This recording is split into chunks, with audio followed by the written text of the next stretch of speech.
Bonjour à tous, bienvenue au MEDEF. Je suis très heureux de voir d'abord cette salle pleine pour un sujet de RSE, d'entreprise contributive. C'est un bon signal. Très heureux que vous ayez choisi de faire ça au MEDEF avec un titre que je trouve intéressant, parce qu'en fait c'est le sous-titre que je trouve plus intéressant, le secret des entreprises performantes.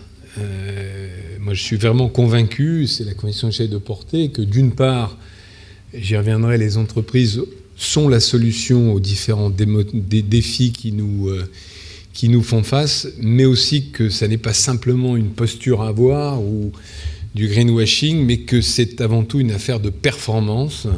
D'ailleurs, un peu la même chose pour l'ensemble des mutations qu'on doit mettre en place. Je vais prendre un exemple très simple, je vois beaucoup de femmes dans la salle. La parité, l'égalité homme-femme dans l'entreprise, ça n'est pas un sujet de RSE, au fond c'est un sujet de performance. Et un peu la même attitude, ne regardons pas ça de manière défensive, mais de manière offensive. Alors peut-être pour donner un peu de background à tout ça, d'abord, où en est l'entreprise? Quand on regarde un peu tous les sondages, les études, on dit souvent les Français n'aiment pas l'entreprise, c'est pas vrai. Il y a une très grande majorité de Français, y compris d'ailleurs quand on regarde les Français en incluant les non-salariés du privé, ceux qui le connaissent moins, qui aiment l'entreprise, en ont une bonne image, c'est autour de 70% à peu près. Alors évidemment avec toujours un tropisme un peu plus favorable aux petites entreprises qu'aux grandes. Et peut-être plus important, ce qui a beaucoup évolué, c'est les attentes vis-à-vis de l'entreprise. Au fond, les Français, d'ailleurs c'est vrai pour les Européens, attendent de moins en moins de l'État et de plus en plus de l'entreprise. On est une des dernières institutions, les entreprises sont une des institutions auxquelles on fait confiance, avec l'armée, l'hôpital, un certain nombre de... Mais il n'y en a pas beaucoup, beaucoup plus qu'à l'État. Mais le revers de ça, c'est qu'on nous attend beaucoup. On nous attend sur l'inclusion, on nous attend sur le changement climatique, on nous attend sur des sujets d'insertion, de chômage, d'inégalité. Donc on est sur un spectre beaucoup plus large que celui qu'on imaginait dans les années 60.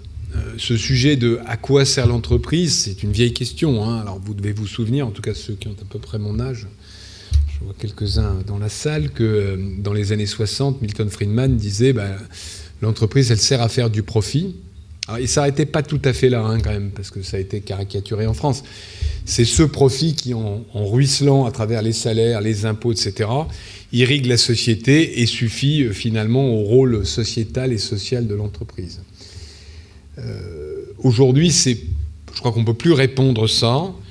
En tout cas, ça paraît un peu court. On ne peut pas avoir une entreprise prospère dans un environnement, dans un monde qui ne l'est pas. Et tout chef d'entreprise, et quelle que soit sa taille, doit se préoccuper de ses parties prenantes. Alors évidemment, en fonction de ses moyens, en fonction de sa taille, en fonction de la largeur de son spectre d'activité. Mais on ne peut pas être qu'une entreprise centrée sur le profit trimestriel. Alors, il y a eu cette loi Pacte. Avant ça, il faut se souvenir qu'il y a eu un grand débat dans le patronat institutionnel entre ceux qui disaient tout ça ne sert à rien, ceux qui disaient c'est pas la peine de faire une loi, on le fait déjà sans le savoir, et ceux qui soutenaient la loi pour marquer le coup. Bon, je ne reviens pas sur les débats qui nous ont opposés. C'est vrai qu'on aurait pu peut-être s'éviter le code civil, parce que on aurait inscrit ça dans le code du commerce, ça suffisait. Mais bon, la loi Pacte, c'est la loi Pacte. Nous, on a, quand j'ai pris la présidence du MEDEF en juillet 2018, on a, suivi le mouvement, accéléré le mouvement, puisqu'on s'est doté, le MEDEF, vous ne l'avez pas cité, mais le MEDEF s'est doté d'une raison d'être. Cette raison d'être, vous l'avez sur les deux murs de la salle. Alors ça se lit de gauche pour vous à droite. C'est pas complètement évident, parce que sinon ça ne marche pas. Enfin, ça peut marcher ensemble, mais je préfère agir ensemble pour une croissance responsable que la phrase dans l'autre sens. Qu'est-ce que ça veut dire? C'est que, agir, c'est l'ADN d'un entrepreneur. On est des hommes d'action, des femmes d'action. Un entrepreneur, c'est quelqu'un qui se lève le matin avec l'envie de dévorer le monde. Ensemble, parce que le MEDEF, c'est la maison de toutes les entreprises, c'est-à-dire de toutes les professions, de tous les métiers, de toutes les branches. Parfois une difficulté, même un peu la difficulté que j'ai tous les jours, mais de trouver un point commun entre les banques, la métallurgie, le bâtiment et la tech. Mais c'est ce qu'on essaye de faire. Et la vraie nouveauté, je crois, pour l'institution, c'est cette croissance responsable, sur laquelle on a passé beaucoup de temps. Alors il y a le mot croissance, c'est-à-dire que nous, on n'est pas le parti d'Yves Cochet. Le fait de se replier sur soi-même, de plus consommer, de plus travailler, de plus voyager, de plus produire ne nous paraît pas possible. C'est un vrai débat de société, d'ailleurs, parce que vous avez des gens, une petite minorité, qui prônent la décroissance. C'est pas notre ADN. Notre ADN, c'est la croissance, mais c'est une croissance qui est responsable. Ça veut dire quoi? C'est-à-dire qui prend en compte effectivement que les ressources de la Terre sont finies, au sens elles ne sont pas infinies, qu'il y a un phénomène de réchauffement climatique qui est très préoccupant et qui va en s'accélérant, et qu'il faut trouver des nouveaux moyens de production, des nouveaux moyens de consommation qui respectent cet environnement.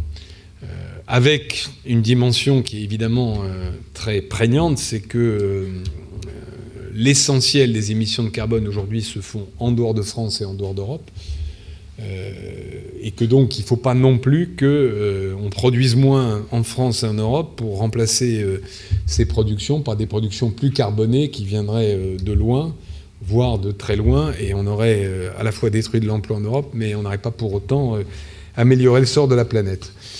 Donc c'est ça qui nous anime. Alors pour répondre à votre question, comment entraîner, comment donner l'exemple, moi je suis, alors on dit souvent, le président du MEDEF c'est le patron des patrons, moi je suis le porte-parole des patrons. Bon, quand on est patron, c'est en général pour ne pas avoir de patron, donc il n'y a pas de patron des patrons, il y a un porte-parole des patrons, mais il y a aussi quelqu'un qui essaie de montrer l'exemple, et il y a un phénomène évidemment de leadership et d'incarnation. Le fait d'avoir choisi une raison d'être au MEDEF, c'est à la fois un signal pour nos salariés en interne, bien sûr, parce qu'on a quand même presque 200 salariés ici, mais c'est aussi un signal pour toutes les entreprises, les grandes et les petites, qu'il faut rentrer dans cette démarche-là. On a pris une autre initiative qui s'inscrit un peu dans cette démarche, qui est le fait d'aller à la rencontre des ONG. Le monde des ONG, c'est un monde qu'on ignorait beaucoup. On connaît bien le monde syndical, on a des rencontres, j'allais dire, presque régulières avec les centrales syndicales. Le monde des ONG, c'est un monde qu'on ne connaît pas, qu'on ne connaissait pas. Et on a mis en place, ça démarre début mars, une plateforme de dialogue avec des ONG, alors lesquelles ça a été un vrai combat, enfin pas un combat, mais une difficulté pour sélectionner les thèmes et les ONG pertinentes, puisque contrairement au monde syndical, il n'y a pas de représentativité officielle, donc qui prendre, avec qui dialoguer. Mais l'idée, c'est de s'acculturer mutuellement, prendre en compte ce qui remonte de la société civile à travers les ONG, qui aujourd'hui ont un impact parfois beaucoup plus fort que le monde syndical pour nos entreprises, mais de l'autre, essayer de montrer aux ONG qu'il y a parfois des contraintes technologiques, des contraintes de prix, qui font qu'il faut trouver le bon équilibre et la bonne vitesse pour aller dans cette transition. Dans la plupart des cas, dans la plupart des industries, les solutions technologiques existent, mais elles sont à l'état de prototype ou elles sont sur un modèle de coût qui n'est pas tout à fait pertinent aujourd'hui. Et donc ça nous amène à des débats sur la fiscalité, sur la taxe carbone aux frontières. Donc voilà le type de débat qu'on essaye d'emmener pour emmener l'ensemble de nos fédérations, l'ensemble de nos adhérents et derrière l'ensemble des entreprises adhérentes aux fédérations dans cette démarche d'entreprise contributive.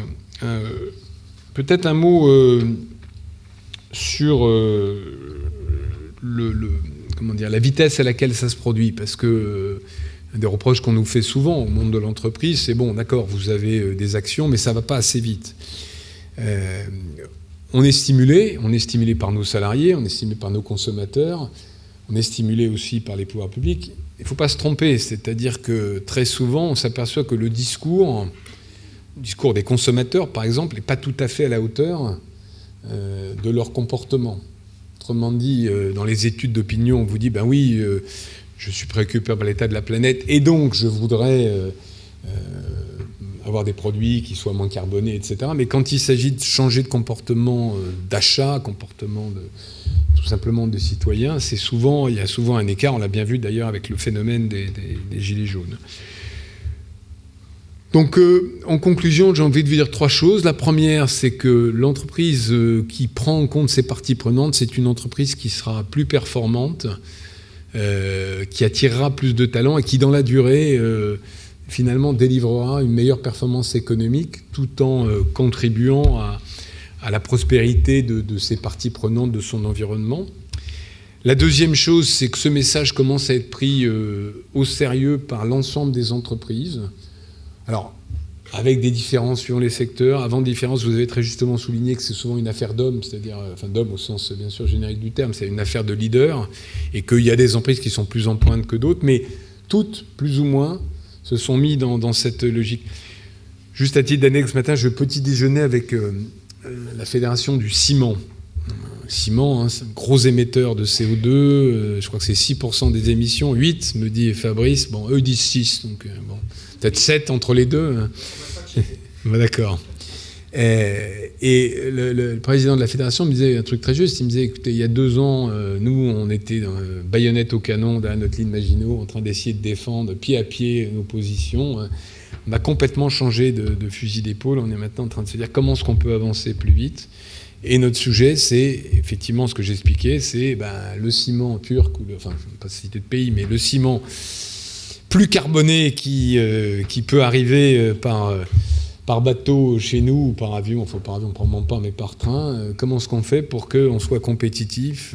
C'est d'ailleurs pour ça qu'on soutient, nous, ce mécanisme dit de taxe carbone, d'inclusion carbone, parce qu'il est absolument nécessaire, c'est assez rare. Vous devez imaginer que le MEDEF soutienne une taxe, pas tout à fait dans notre ADN, hein, en général, mais si on veut vraiment s'engager dans cette transition, alors qui n'est pas le seul domaine de l'entreprise inclusive et contributive, mais qui est un domaine essentiel, en tout cas pour les stades industriels, il faut qu'on ait un système de compensation, sans quoi on n'y arrivera pas.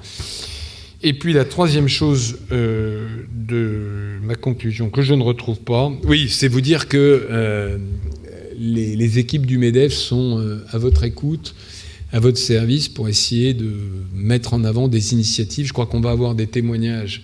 Alors, je ne pourrais pas rester tout le temps de sociétés qui ont pris cette initiative. Je pense que c'est par ce type de démonstration, y compris, hein, je le souligne, dans les PME, dans les territoires.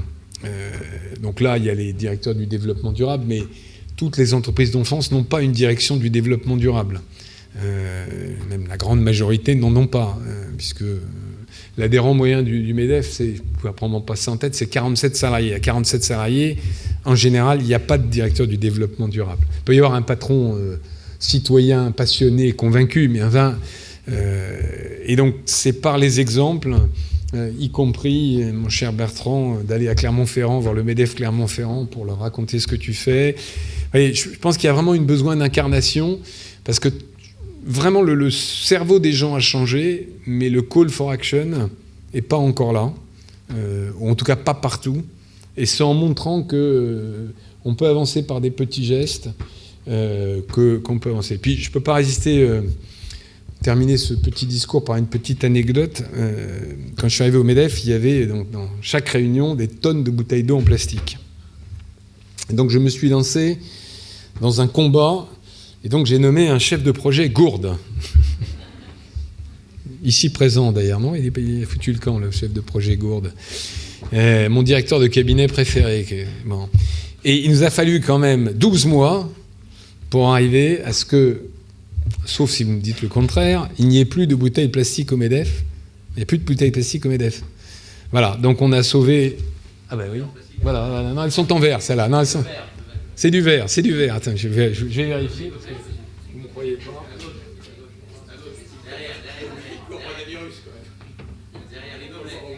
Ah oui, il y a les gobelets en plastique. Ben oui, donc mon combat n'est pas terminé. Non, je dis ça. Je dis ça, non pas pour comment dire, mais pour montrer l'inertie. Ce que je disais tout à l'heure sur tout le monde a le cerveau.